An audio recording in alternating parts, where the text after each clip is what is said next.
Ladies and gentlemen, this is White Lightning 777 coming to you again with another broadcast. MAGAs broken filter. We have been developing a problem on the right, just as we are filtering out the woke trash and slowly peeling off the layers of the putrid leftist infestation and Soviet takeover of our society. The fact remains that we have failed to maintain any kind of purity standards whatsoever. Somehow, inexplicably, a gay mulatto, Nick Fuentes, has somehow convinced whites that he has what's in his best interest, despite making a porn film with Destiny, who was, oh, by the way, and this news just was crossing Gab and some of the other social media today, was caught with 60 gigs of child pornography. I mean, really? You think a gay mulatto is going to save the white race? Really? I mean, what has Fuentes said that Jared Taylor hasn't said, David Duke hasn't said, William Pierce hasn't said, Pat Buchanan hasn't said? Nothing. He's not original. He is a trashy copy and a two-bit ripoff. He doesn't even know anything. He's tried to debate other internet personalities like Jay Dyer and has been utterly humiliated. And he has that high, whiny, high-pitched gay voice, the kind of thing you can trigger your gaydar from 100 miles away. And I mean, that's, he's obviously faking gay. Yet there's no discernment shown. People follow this idiot, even though they follow somebody online that hopefully they would not leave their children around. Or would they? We have to have basic foundations here. Queerness is a disease. It is a dangerous mental illness that leads to bestiality, pedophilia, and serial killing. We've known this for years. I mean, the U.S. Army has had reports on homosexuals and the problems that they've caused that go back to the 1940s and 1950s, if not earlier. You don't want that in the movement.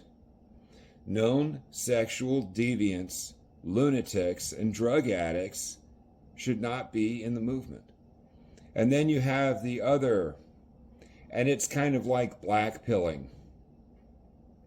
Weird fascination. People who venerate losers over winners. I mean, the most common case of this you're going to see, of course, is people who venerate Hitler, even though he lost a perfectly winnable war. He had more than enough of an army to secure the borders of Germany and possibly Austria. That's all he had to do. Just lock it down, go through the country, police state style, and kill all the commies. I mean, it wasn't hard. And then chill out for 10 years, build a nuke, and maybe take out Stalin. That's all he had to do. And yet he didn't. And he did, and like other losers, we find that Hitler had a set of principles but couldn't stick to them. When non-white Japanese killed white men at Pearl Harbor, by the way, at the time, 60% of Americans were of German descent. America was literally of majority German descent. And over 90% of America was white. So even if you claim that white is right, even when it's wrong, if that's your principle, big white supremacist, right? And so declare war on Japan. FDR's skullduggery against him would have been exposed at that point if he allied with the United States, and probably would have ended up being impeached, and history would have gone differently. The perfectly winnable war, anybody with common sense could win it. But when you have someone that is a drug addict, a mentally unstable person with a Jim Morrison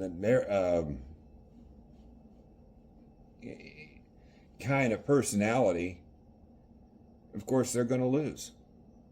You know, venerating losers over winners makes you an ass-blasting faggot and the world's dumbest nigger. That's just the way it is. Pinochet and Franco ran a much more successful operation against communism that won. They succeeded. And they didn't attack other bystander countries or dabble in occult bullshit or use huge amounts of drugs or engage in needless Jew hysteria and whatnot. Now look, if you have a communist, and he's a Gentile, my thing is he had to declare martial law, throw him out of a helicopter. If he's Jewish, have a bagel and then throw him out of a helicopter. I'm not concerned about that. But ironically enough, it turns out that Hitler had declared dozens to possibly hundreds of Jews as Aryans, and even worse, let communists that looked Aryan into the Nazi Party. Needless to say, I mean, this kind of security breach, there's no fix to it. There's no fix to it. You're done. You're cooked. You're just fried. I mean, if we cannot venerate, if we can't distinguish straight heterosexual winners over deranged, losing, ass-blasting faggots, what's the point of having a movement in the first place? The left already has that. We don't need a right-wing Lemmy Winks or a Joy Behar or an Al Sharpton. We don't need that. If you want that, that's already there. Just become a Democrat. It's pre-built, ready to roll. Just replicating that and will get you the same results. And what does mindless Jew hysteria and supremacism do? And we have to look at what are the actual effects here? It doesn't raise the white birth rate. It attracts disproportionate numbers of men, keeps them away from women, puts them into a violent partying lifestyle with high-powered stimulants, loud music. Okay? Now, you might reduce some interracial violence. You might succeed in chasing a few, of decreasing that slightly. But again, look at the sociology of crime. In every ethnic group in the Western world, and in most cases even in the developing world, well over 90% of your crime is intraracial. It's people who look like you, who are related to you. It's friends, family, and business members. And usually most of the crime results of conflicts resulting from sex, drugs, and money. And for my purposes, yes, alcohol is a drug. That's what causes crime. The few hate crimes and terrorist things are not a major contributor towards crime.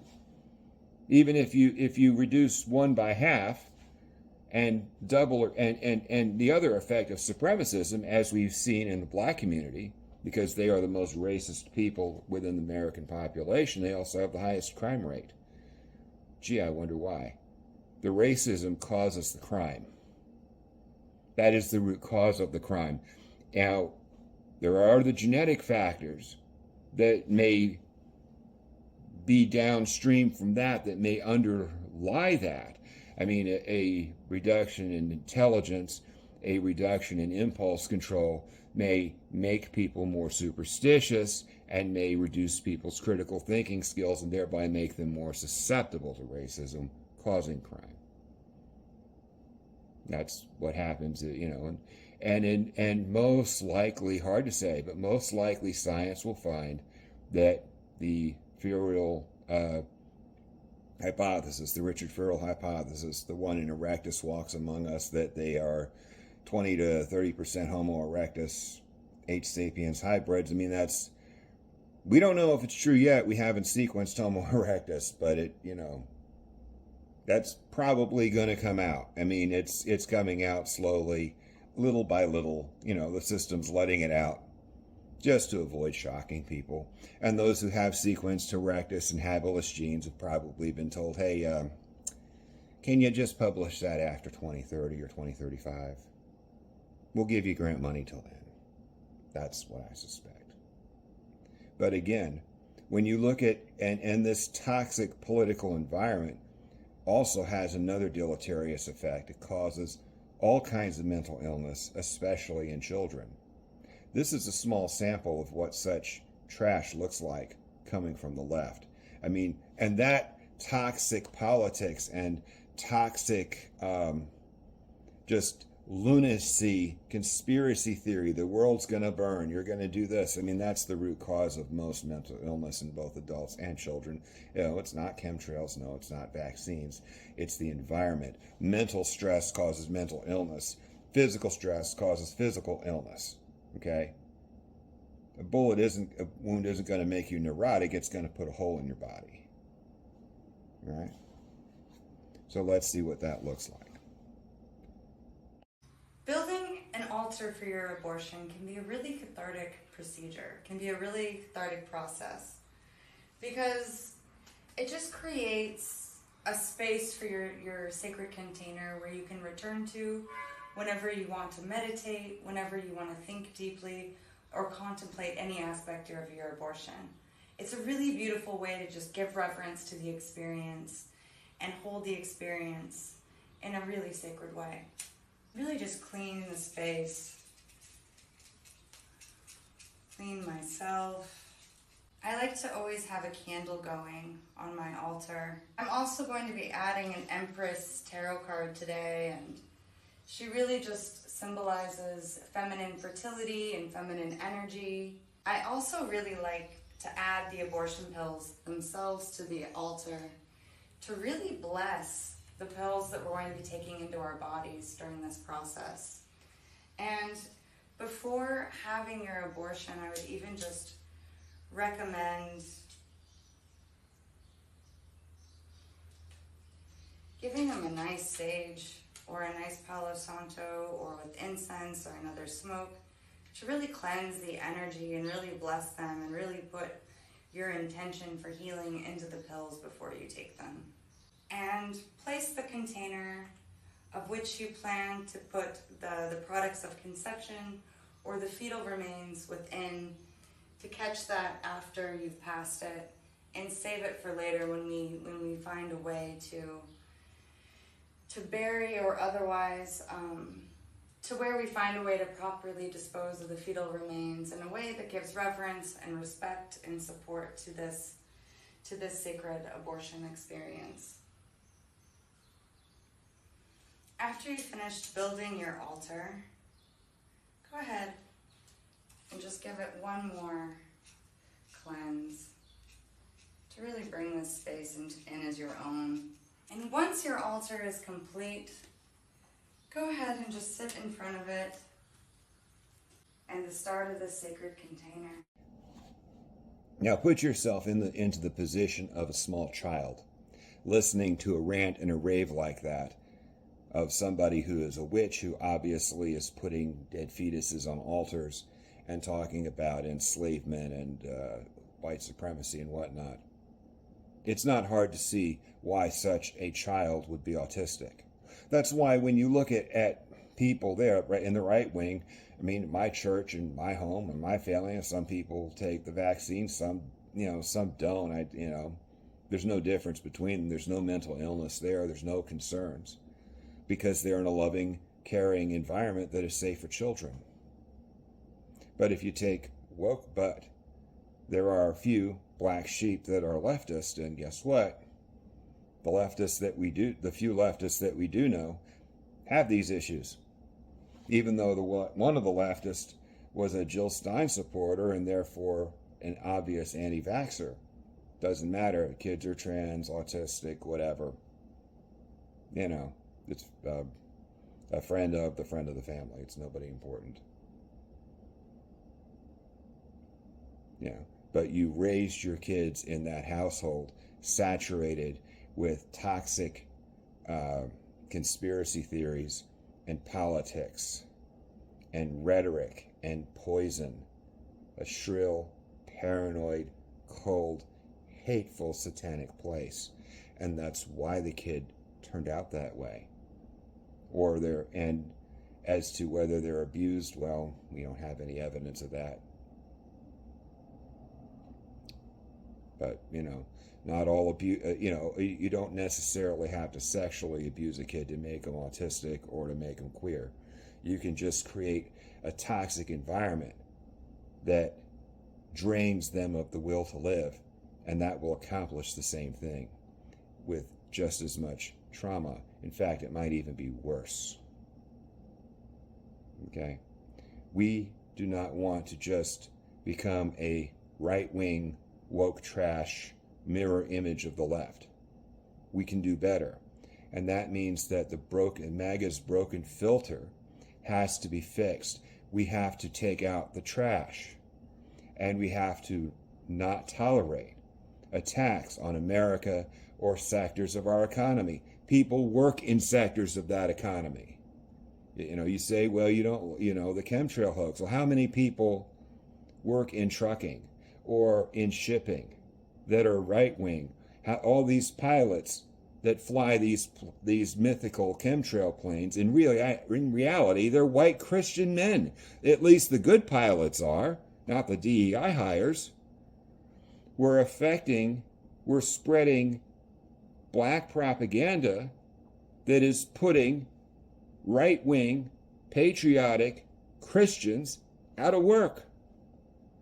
That makes no fucking sense. We can do better. Let's fix the filter, take out the trash, and do some good activism. And remember, the midterms are coming up, so get out and vote. Get people registered. Bring a friend or two to the polls. And like I said before in the Black Pill Trump video, even if you lose the popular vote in your state, it doesn't matter. It's important to have more total votes, especially with all the illegals that are being deported and kicked out. Now, that doesn't mean to be complacent. Now that they're being kicked out and the unfair leftoidist advantage is being undercut, that means to get out the vote and vote even harder. That means to double down and really deliver a knockout blow to the Reds. Let's make 2026 even more of a blowout than 2024. Long live the Republic. Long live our empire. This is White Lightning 777, signing out.